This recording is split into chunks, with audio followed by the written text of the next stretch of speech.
Hello বন্ধুরা, আবার চলে এসেছি বার্থডে থার্ড পার্ট দিয়ে। জানি অনেকটা লেট হয়ে গেল, কিন্তু কিছু করার ছিল না, এতটাই চাপের মধ্যে ছিলাম। তোমরা তো সবাই জানো আমার একটা ছোট্ট স্যালন আছে, সেখানে খুব চাপ। এখন সামনেই পুজো, বুঝতেই পারছো কতটা চাপের মধ্যে থাকি।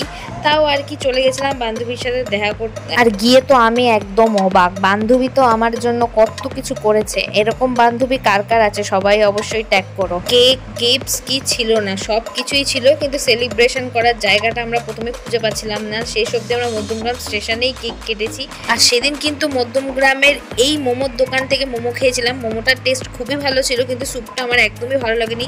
আর এই সেই অবিশ্বাস্যকর কাণ্ড, যেখানে মধ্যমগ্রাম স্টেশনে দাঁড়িয়ে প্রথমবার আমি কেক কাটতে চলেছি। এটা মানে পৃথিবীর প্রথম যে মধ্যমগ্রাম স্টেশনে দাঁড়িয়ে কেক কেটেছে। তো যাই হোক, লাইফে প্রথমবার কেক কাটার একটা আলাদাই এক্সপিরিয়েন্স হলো, তাও আবার স্টেশনে দাঁড়িয়ে।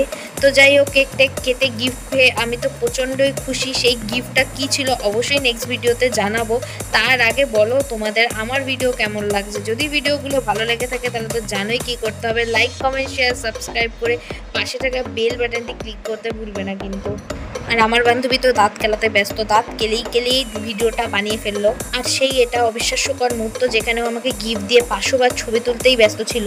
স্টেশনের লোকেরা মারেনি, এটাই অনেক আমাদের। যাই হোক, এইসব পাগলামি করে সোজা বাড়ির দিকে রওনা দিয়েছিলাম, তাই আর ভিডিও এন্ড করা হয়নি। তাহলে চলো আজকের মতন টাটা, তোমাদের সাথে দেখা হচ্ছে নেক্সট ব্লগে।